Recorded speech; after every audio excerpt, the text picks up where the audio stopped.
Sabe, uma palavra que está muito forte no meu coração nesses dias, na verdade nos últimos meses, é esse nome que está sobre todo nome, Jesus Cristo. Eu fiz um propósito assim comigo, nesses últimos meses, de apanhar a minha Bíblia e só ler acerca de Jesus.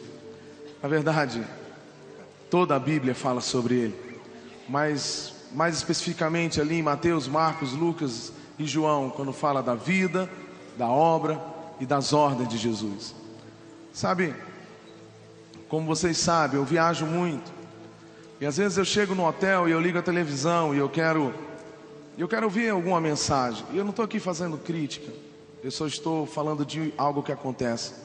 Mas quando eu ligo a televisão para ouvir uma mensagem, muitas e muitas vezes eu ouço alguém falar de 10 passos para ser um vencedor, 10 passos para ser um campeão, 10 passos para ter uma vida vitoriosa, uma maneira de, sei lá, como você vencer Golias, outra de você ser uma pessoa bem sucedida, e outra maneiras e tantas outras maneiras de você ganhar dinheiro, de você ficar rico. A primeira coisa que eu quero dizer essa tarde é: Jesus, Ele não morreu na cruz para te dar dinheiro. Ele não morreu na cruz para te dar dinheiro. Dinheiro é consequência de uma vida honesta e de muito trabalho. Isso não é só para o crente, é para o não crente também. É só você acordar cedo e trabalhar dignamente. A Bíblia, ela não é uma fórmula de como ser um campeão, de ser um vencedor. Não é uma receita, sabe, para você fazer sucesso. Não. O Evangelho não é isso. O Evangelho se chama isso que a gente acabou de cantar nessas canções: Jesus Cristo, Filho de Deus. Isso é o Evangelho. Não é uma receita de bolo que você pega, vai lá, faz uma campanha de 7 semanas, de 12 semanas, de 14 semanas, e aí você diz: na primeira semana você faz isso, na segunda você faz isso. Não, não. O Evangelho não é uma fórmula que você pega um copo de água e coloca em cima da televisão. O Evangelho não é isso. Isso é outra coisa, não o Evangelho. O Evangelho não é, sabe, um travesseiro ungido que você bota na barriga, na cabeça, no ombro, no pé. Não. O Evangelho não é isso. O Evangelho não é toalhinha ungida ou meia ungida que subiu no monte para poder orar e fazer isso ou aquilo. Não, o Evangelho não é isso. Isso não é o Evangelho. Isso não é o Evangelho. Isso não é o Evangelho. O Evangelho é Jesus Cristo. Quando João Batista viu Jesus Cristo, ele virou para os seus discípulos e disse: eis o Cordeiro de Deus que tira o pecado do mundo. Isso é Evangelho. Quando João Batista começou a falar sobre o Evangelho, ele diz: eis que o machado está posto na raiz, é chegado o reino de Deus. O Evangelho é: aquele que quiser vir após mim, negue-se a si mesmo, tome a sua cruz e siga. Isso é o Evangelho. Isso é o Evangelho. Nós sabemos viver sim com abundância. Se Deus permitir, se Deus tem um propósito para derramar abundância na nossa vida financeira, nós vamos viver e vamos saber viver com abundância sem se esquecer dele. Mas nós também sabemos viver na escassez, porque como Paulo diz: posso todas as coisas naquele que me fortalece. Sabe, nesses dias nós estamos vivendo esse tempo que todo mundo quer Deus, todo mundo quer um Deus, cada um tem de um jeito. A gente está mudando de cidade, e aí eu fui procurar um lugar para morar. E quando eu cheguei lá na casa de uma pessoa, o dono da casa estava lá, e a gente começou a conversar. E eu começava a falar sobre Jesus, e comecei a falar para ele que Jesus, ele é o caminho, não tem outro. Sabe, não tem como a gente ficar aqui tentando dar um jeitinho de se aliar com um e com o outro. Não, se eu só posso me aliar, a Bíblia diz que só pode andar junto se você está de acordo. Então, com todo respeito e carinho e amor que eu tenho aos católicos, aos espíritas e até o ateu, mas eu não posso caminhar junto se ele não tem Jesus. Porque o meu pai não é o Papa, nem a minha mãe se chama. Então eu não posso caminhar. Eu não estou aqui fazendo uma crítica, eu não estou aqui acusando, eu não estou aqui ferindo ninguém, por favor, falo isso em amor. O que eu quero dizer é que eu creio que Ele é o caminho, Ele é a verdade e Ele é a vida.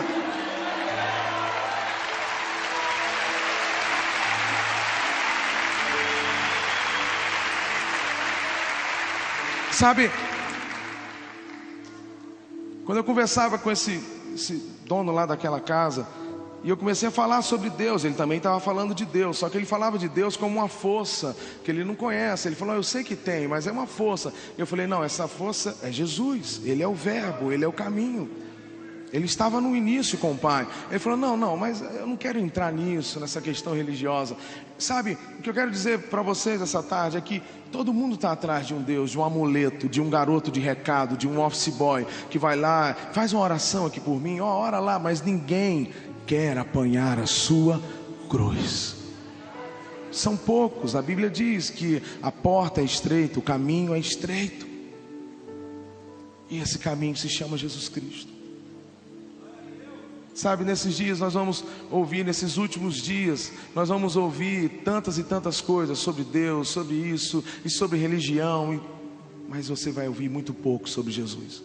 Você vai ouvir mensagens e mensagens falando uma fórmula para você não ficar deprimido. Você vai ouvir várias e várias mensagens. Você vai à igreja. Uma vez eu estava numa igreja junto com Paula, e aí a gente tem o costume de pegar uma caneta ou então no celular a gente começar a anotar algumas coisas. A conclusão que a gente chegou é que no final da mensagem parecia uma palestra para empresários, né? Você tem que acreditar e tal, e pegava a Bíblia, falava alguns textos. Em resumo, você não via Jesus. Você não via Jesus. Sabe, você tem que ver Jesus no seu ministério, você tem que ver Jesus na sua casa, você tem que ver Jesus na sua vida, você tem que ver Jesus no seu trabalho, você tem que ver Jesus lá no seu ministério de louvor, você tem que ver Jesus, você tem que ter Ele, você tem que acreditar nele, você tem que, sabe, ver, andar, viver, ter. Não tem como nada acontecer sem Ele. Não há como. A Bíblia diz que não tem como você servir a dois senhores. Não tem como também, a Bíblia diz, da mesma fonte jorrar água doce e água amarga. Não tem como. Você tem que escolher: ou você vive para realizar as suas paixões, ou você vive para realizar os seus sonhos, ou você vive para realizar a vontade de Deus. E é exatamente nesse ponto que chega Jesus. Porque todas as vezes que eu pego a minha Bíblia, eu começo a ouvir, eu começo a ler sobre Jesus, aquilo vai me apertando, porque Ele diz para mim: e aí, você quer continuar a me seguir? Porque seguir Jesus implica em renúncia, seguir Jesus implica em dizer bem assim: eu não quero mais saber da minha vontade, eu não quero mais saber dos meus sonhos, eu não quero mais saber das minhas prioridades, eu não quero mais saber daquilo que eu acho que deve ser ou que não deve ser. Eu quero saber o que Ele quer para mim, o que Ele quer para mim. E tudo que eu venha fazer tem que exaltar a esse Deus, tem que exaltar a Jesus. Às vezes eu começo a ler a Bíblia e viro para Paula, e eu começo a chorar, e eu falo: meu Deus, como Jesus era.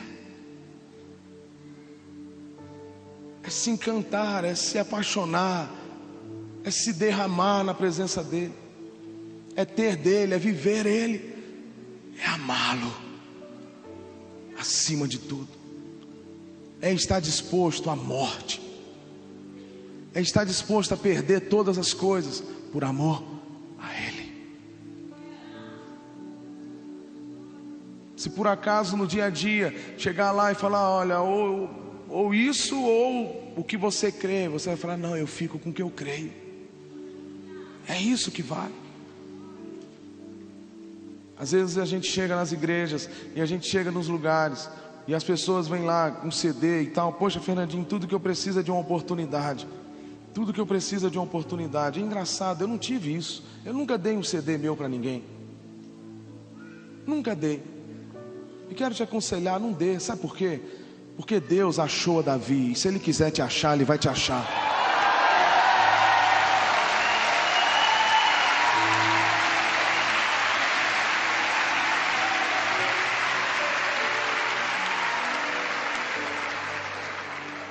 É assim. Um dia Deus achou Ricardo. Foi assim. É assim. Pergunta para Ricardo se ele quer voltar a fazer o que ele fazia antes. Se ele quer voltar a lançar as redes e fazer. Não.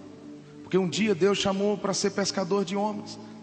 Então, se Deus quiser te achar, não fica reclamando: ah, na minha igreja não tem oportunidade. Ah, porque o pastor é isso. Porque o problema não é o pastor nem a igreja, o problema é você. O problema é você. Tem nada de problema de pastor, não tem nada de problema de igreja. Ah, porque o ministério de louvor não me dá oportunidade. Eu canto pra caramba, mas não me dá oportunidade. Não, o problema não é o ministério, o problema é você. Porque o dia que você entrar na sua casa, o dia que você fechar o seu quarto e você começar a cantarolar para Jesus e falar: Jesus, é só para o Senhor. Aí ele vai achar legal. Se ele achar legal, ele vai falar bem assim: epa, a seara é grande,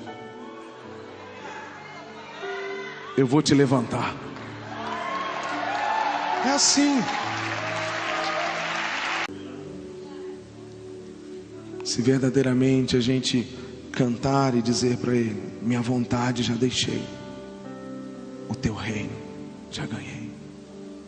Minha vontade já deixei, o teu reino já ganhei.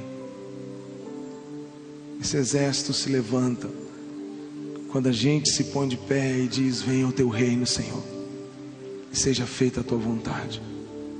É tão simples. Talvez essa oração seja a mais conhecida no mundo. Pai nosso que estás no céu, santificado seja o teu nome. Venha a nós o teu reino e seja feita a tua vontade. E tantas vezes nós estamos enrolados nas nossas coisas. Tantas e tantas vezes nós estamos enrolados em coisas que a gente não sabe como sair. E a gente fala: Deus, o que aconteceu? Não, a culpa não é de Deus. A culpa é que a gente preferiu a nossa vontade, o nosso jeito. E o Evangelho é isso: é negar a si mesmo, negar a sua vontade e dizer: vem, Senhor, o que o Senhor quer que eu faça?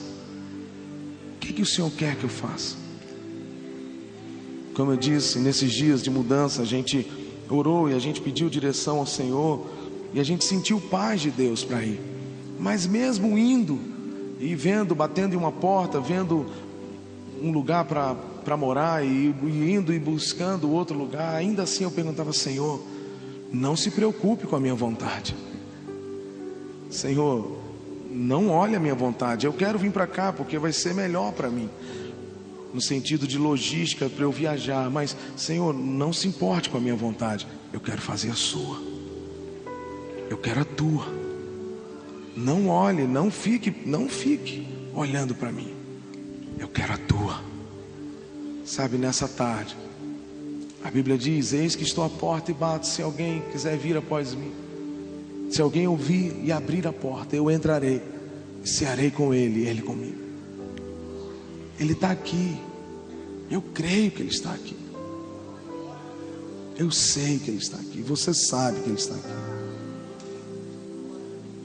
E Ele está fazendo a mesma coisa, batendo na porta do seu coração. E talvez você diga assim: mas Fernandinho, eu já sou crente, eu sou batizado, eu sou um líder de célula, eu sou um líder de louvor. Fernandinho, eu já estou na igreja há 15 anos, há 20 anos. Mas essa portinha que Ele está batendo é a sala do controle. É aquela porta que você dirige. É aquela porta da sua vontade. É aquela porta do seu jeito.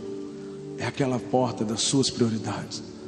E essa tarde Ele diz: eu quero entrar nesse lugar e eu quero assumir o controle. Eu quero assumir o controle. Eu quero assumir o controle. Eu queria que nessa hora você se colocasse de pé, se